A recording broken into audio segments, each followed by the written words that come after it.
फिर से आज हम लोग वीडियो लेके आए हैं जिसमें हम लोग नए सेट पे चर्चा करेंगे और सॉल्व करेंगे उसको। सेट नंबर हम लोग का 7 चल रहा है, 6 हम लोग ऑलरेडी कर चुके हैं। ठीक है, इसमें पहला जो क्वेश्चन है आपका, जो फर्स्ट नंबर ऑफ जो क्वेश्चन है वो सॉलिड स्टेट का है। इसमें आपको ये पूछा है कि डेंसिटी ऑफ द क्रिस्टल।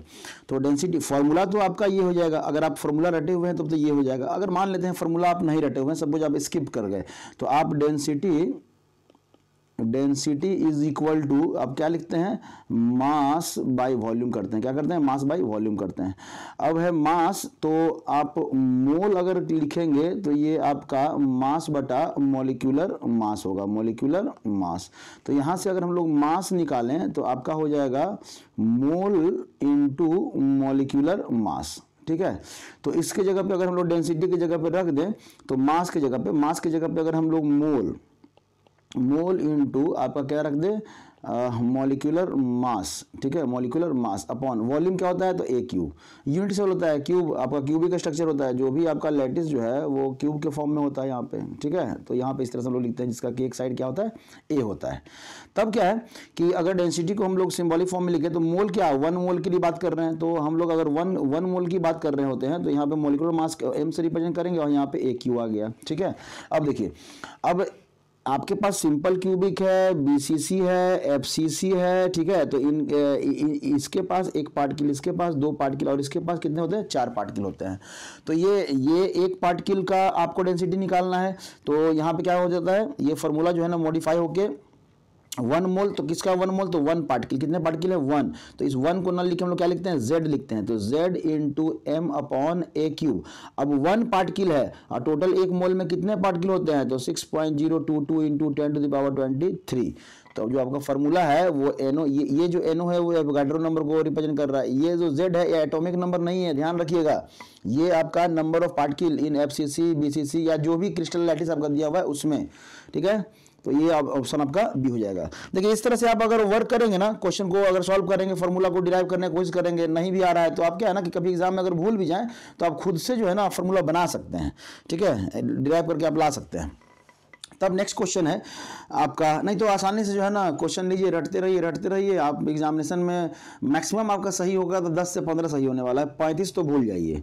ठीक है, in which of the following pair structure are tetrahedral and octahedral voids. Tetrahedral और ऑक्टाहेड्रल, ये रटने वाला क्वेश्चन है आराम से। एससीपी और सीसीपी आपका यहाँ पे जो है ना आंसर आपका हो जाएगा। चलिए, तब है नेक्स्ट क्वेश्चन जो है फार्मूला अगर आ रहा है आपको तो यहाँ पे K B equal to delta TB. अब देखिए, डेल्टा टीबी का जो फार्मूला होता है वो के बी इंटू एम। एम मतलब मोलालिटी, एम मतलब क्या होता है आपका, मोलालिटी। ठीक है, अब मोलालिटी, तो ये ऐसा कब होगा, जब आपका इसका वैल्यू क्या हो जाएगा, 1 हो जाएगा। तो यहाँ पे आंसर क्या हो जाएगा आपका, ये फर्स्ट आंसर हो जाएगा। ठीक है, तब है कि नेक्स्ट क्वेश्चन दिया हुआ है 4 नंबर कि एक इक्वेशन दिया हुआ है, the rate constant of the reaction. Rate constant का वैल्यू आपको दिया हुआ है। रेट कांस्टेंट कितना है, मतलब k इज इक्वल टू आपका 3 इंटू 10⁻⁵ और सेकंड इनवर्स। देखिए, सेकंड इनवर्स के का यूनिट दिया हुआ है सेकंड इनवर्स, मतलब ये किस ऑर्डर का रिएक्शन है, फर्स्ट ऑर्डर रिएक्शन है। ठीक है, फर्स्ट ऑर्डर रिएक्शन है। If the rate of the reaction, और रेट दिया हुआ है मतलब आर का भी वैल्यू आपको दिया हुआ है, तो आर दिया हुआ है आपका 2.4 इंटू 10⁻⁵। ठीक है, तब क्या है, तब जो है आपका यहाँ पे पूछ रहा है then the concentration of N2O5 concentrate. अब देखिए, फर्स्ट ऑर्डर रिएक्शन हमको पता चल गया कि फर्स्ट ऑर्डर रिएक्शन है, तो इक्वेशन अगर लिख देंगे तो ऐसा ही लिखेंगे हम लोग इक्वेशन N2O2 N2O5। ये देखकर कंफ्यूज मत कीजिएगा। अगर यहाँ पे ऑर्डर का इंफॉर्मेशन नहीं रहता और ये सिर्फ रिएक्शन दिया रहता, तब हम लोग जो है ना ऑर्डर ऑफ रिएक्शन इस तरह से इसका रिप्रेजेंटेशन कर सकते थे कि R इक्वल टू के आपका N2O5 का पावर 2। कब, जब कोई इंफॉर्मेशन नहीं दिया हुआ तब। ये डायरेक्टली बोला नहीं है, लेकिन यहाँ पे सेकंड इनवर्स ये बतला रहा है। सेकंड इनवर्स, ये जो सेकंड इनवर्स दिया हुआ ना, ये बतला रहा है कि आपका ऑर्डर कौन सा है, फर्स्ट ऑर्डर रिएक्शन है। ठीक है, तो आपका एक्सप्रेशन क्या हो जाएगा, ये हो जाएगा एक्सप्रेशन। समझ में आ रहा है। चलिए, अब यहाँ पे ऑलरेडी आपको क्या है, आर दे दिया है, के दे दिया है, तो इसको मतलब इधर से के को यहाँ लेके आएंगे तो डिवाइड हो जाएगा। तो आर अपॉन क्या कर देंगे, के। तो ये यहाँ से यहाँ ये कट जाएगा और आपका कितना कट जाएगा, ये 0.8। तो आंसर जो हो जाएगा आपका 0.8। समझ में आ रहा है। चलिए, तभी क्या है, आगे बढ़ेंगे। 5 नंबर क्वेश्चन पे कौन सा इसमें आपका गलत है? देखिए क्वेश्चन जहां से हम बना रहे थे वहां से ये ऑप्शन में गलत दिया हुआ था, ध्यान रखिएगा कि pi equal to CRT osmotic pressure में हम लोग ये पढ़े हैं। अच्छा हिंदी वाला क्या इंग्लिश वाला हम लोग देख लेते हैं ना इधर। अच्छा आधा ही दिया हुआ है, अच्छा यहाँ पे नीचे में, ठीक है। विच स्टेटमेंट इज फॉल्स, तो ये जो है relative lowering of vapour pressure है, ये RLVP है, RLVP mole fraction of solute के बराबर होता है। क्या होता है? मोल फ्रैक्शन ऑफ सॉल्यूट के बराबर होता है। तो मोल फ्रैक्शन ऑफ सॉल्वेंट के तो बराबर नहीं होगा ना, तो यहीं पे यही गलत हो गया, समझ में आ रहा है। तब क्या है, जब आगे बढ़ेंगे आप देखिए यहाँ पे ऑप्शन में पाई इक्वल टू CRT आपका होता ही होता है, CRT आपका होगा ही होगा। अब यहाँ पे जो है ना, यहाँ पे डेल्टा KF ये, अब यहाँ पे ये प्रिंटिंग मिस्टेक आपका ये हो सकता है, KB यहाँ पे ना रहेगा, तो आपका ये जो है delta TF is equal to KF आपका डेल्टा TB, ये होता ही फार्मूला है, डिप्रेशन इन फ्रीजिंग पॉइंट का ये फार्मूला है आपका। तो इस तरह से इस फार्मूले को हम लोग समझेंगे, ठीक है। ध्यान दीजिएगा मोल फ्रैक्शन और अगर ये बुक में है ना, और बुक में आप देखिएगा तो अगर ऑप्शन जो है ना हमारे बुक में ये D दिया हुआ था, तो D जो है ना, अगर आप D को सही मतलब गलत मानेंगे, आप इसको सही कैसे मान सकते हैं? ये बताइए, इसको आप सही कैसे मान सकते हैं? समझ में आ रहा है? क्योंकि relative lowering of vapour pressure जो है ना, हाँ ये कब होता, जब आपका यहाँ पे ये नहीं होता, इसका एक्सप्रेशन कहीं और दूसरा होता, तब है ना मोल फ्रैक्शन के बराबर होता है। ये डिटेल में आपको दिया हुआ है, हम लोग सॉल्यूशन चैप्टर में जो है ना इस चीज़ को हम लोग किए हैं। आपको अगर वीडियो देखना है तो वहाँ जाके आप देख सकते हैं। Want of factor of benzoic acid in benzene solution is, देखिए वांट ऑफ फैक्टर का जो है ना वैल्यू I, तो I का जो वैल्यू है ना ये इक्वल टू 1, I का जो वैल्यू है ना ये ग्रेटर देन 1, I का जो वैल्यू है ना ये लेस देन 1।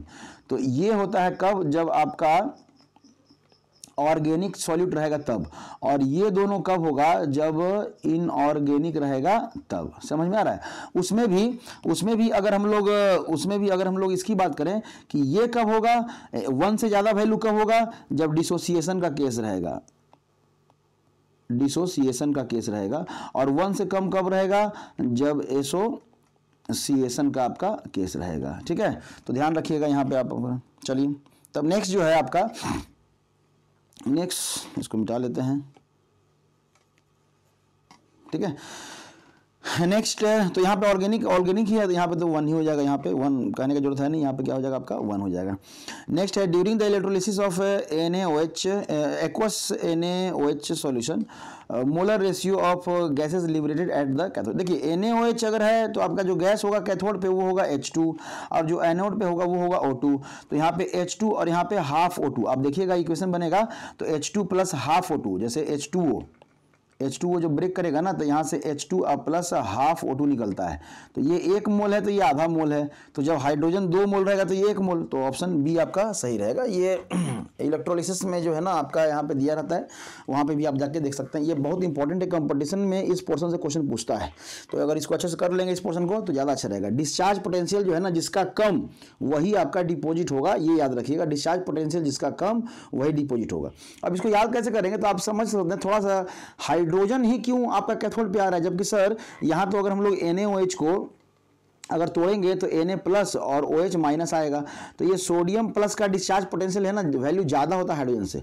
अब ये कैसे पता, तो इसका तो नहीं पता कि कितना ज़्यादा होता है, लेकिन हाइड्रोजन से नीचे जो है ना कॉपर है, Au है, Ag है, प्लेटिनम है, तो ये अगर कंपाउंड अगर रहा तो कैथोड पे ये सारे कंपाउंड जाएंगे, नहीं तो इसके अलावा जो भी कंपाउंड रहेगा वो हाइड्रोजन से ज़्यादा ये कर रिएक्टिविटी सीरीज में ऊपर रहेगा, तो उसका डिस्चार्ज पोटेंशियल भी क्या होता है, ज़्यादा होता है, तो वहाँ पे वो कैथोड पे नहीं जाएगा। जिसका डिस्चार्ज पोटेंशियल कम वही कैथोड पे जाता है, ये ध्यान रखिएगा, इंपॉर्टेंट क्वेश्चन है। तब है कि 40 ml of acidic solution of 0.5 m F+2 is completely oxidized by 32 ml इतना।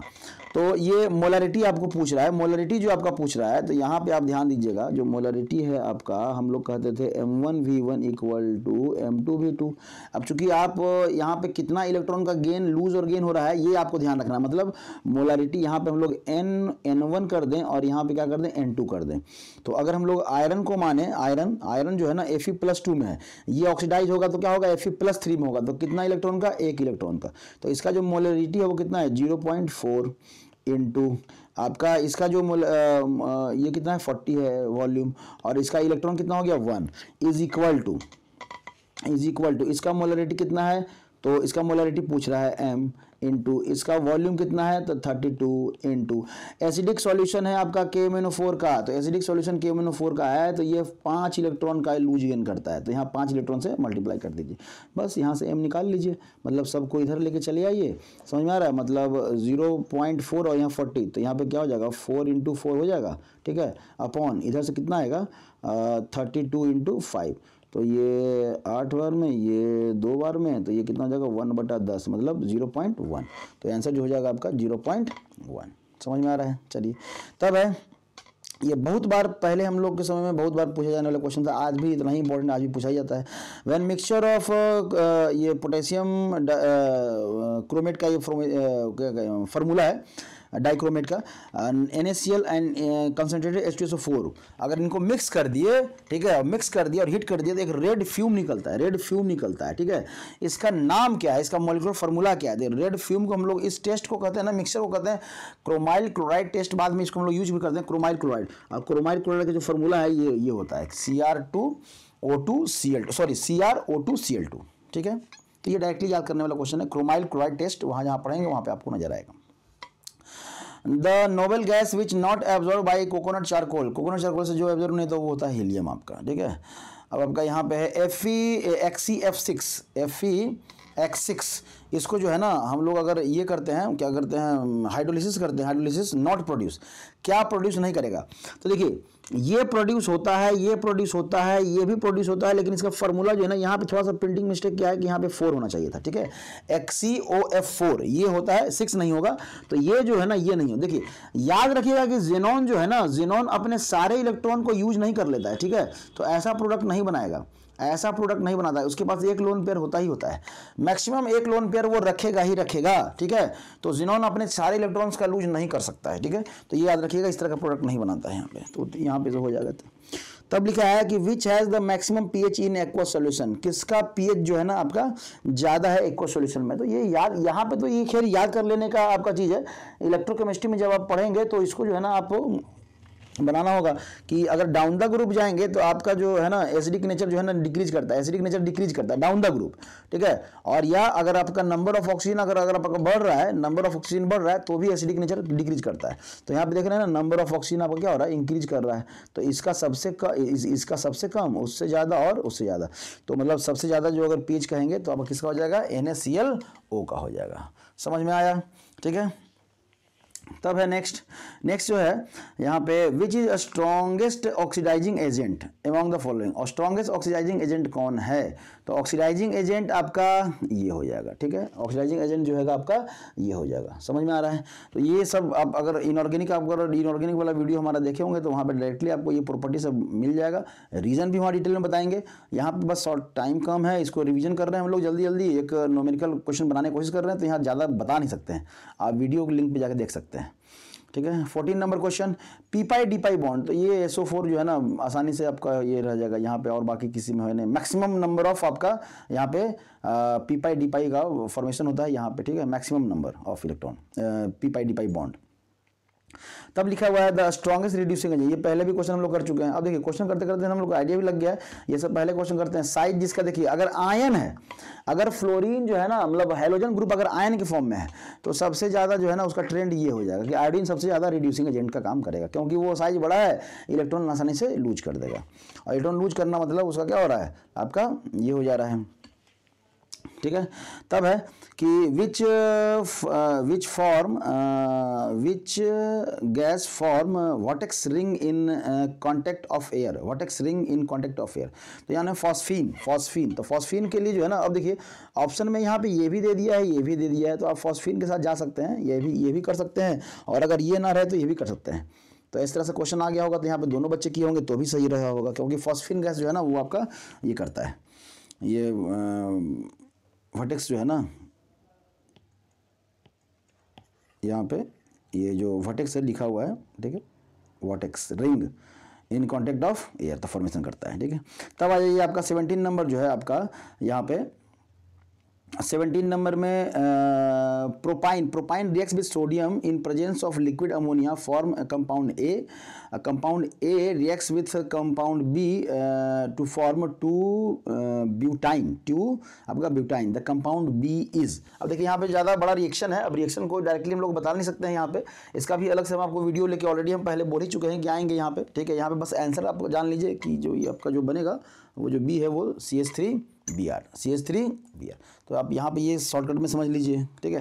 जैसे यहाँ पे अब ये जो है ना, ये देखिए ये क्या है ना, रिएक्शन, जब रिएक्शन मैकेनिज्म पूरा बताने लगेंगे तो यहाँ पे दिक्कत हो जाएगा। यहाँ पे क्या है ना, ये जब MgBr से रिएक्शन करेगा तो आपका जो प्रोडक्ट बनता है यहाँ पे Mg अगर क्या ईथर है ना, तो ये जो बनेगा ना तो CH3 आपका Mg आपका Br, और बाद में जब ये आएगा तो ये जुड़ जाता है, सिंपली क्या होता है, जुड़ जाता है।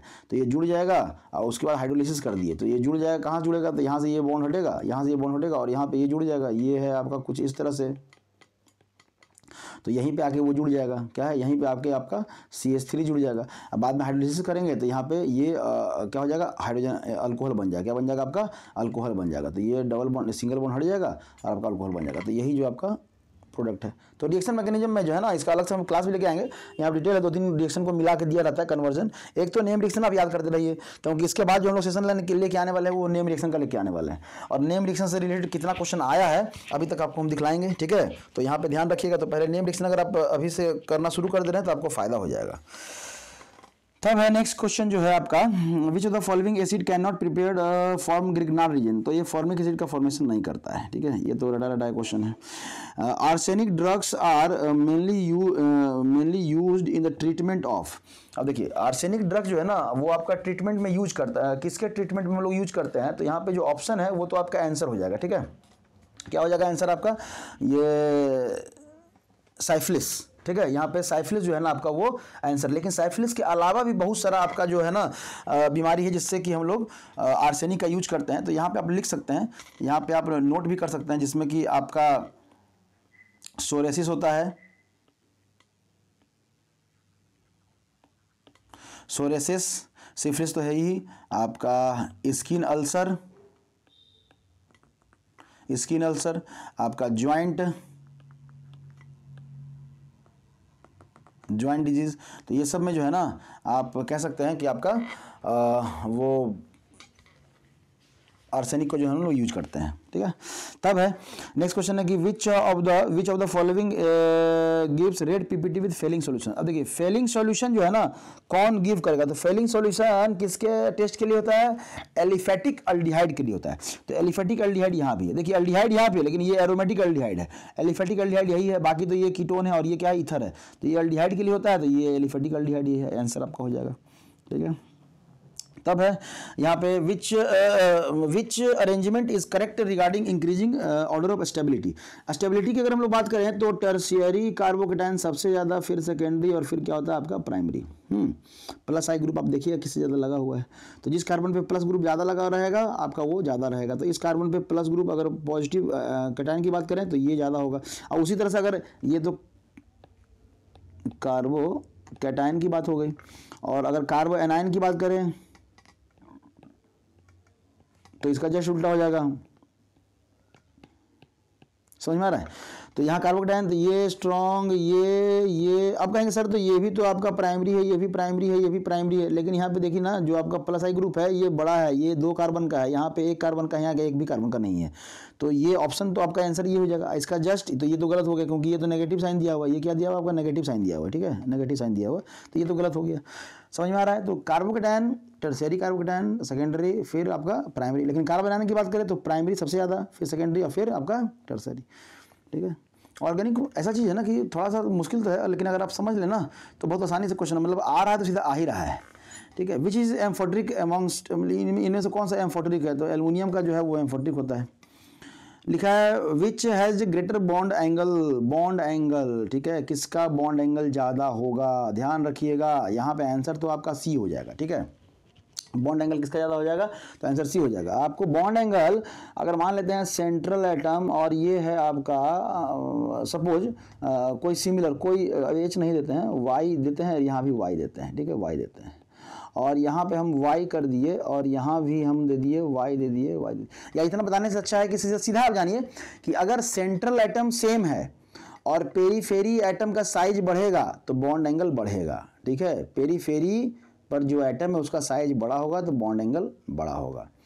अगर सेंट्रल एटम सेम है तब, अगर पेरीफेरी का एटम सेम है और सेंट्रल एटम डिफरेंट है तो सेंट्रल एटम का साइज बड़ा होगा, बॉन्ड एंगल डिक्रीज करेगा।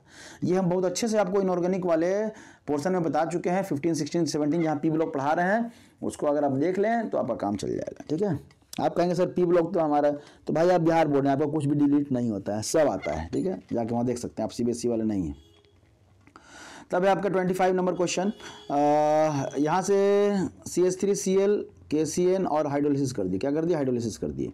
जो आपका बनेगा यहाँ पे, ठीक है, वो क्या बनेगा? एसिड बनेगा। अब एसिड बनेगा तो एसिड है कहाँ? एसिड एक ही ऑप्शन में है, सीधा एसिड वही मार देना है, आंसर मार देना है, ठीक है। तो ये ध्यान रखिएगा कि KCN से तो यहाँ पे देखिए KCN जहाँ रहेगा ना तो एक कार्बन ज़्यादा होकर प्रोडक्ट बनेगा।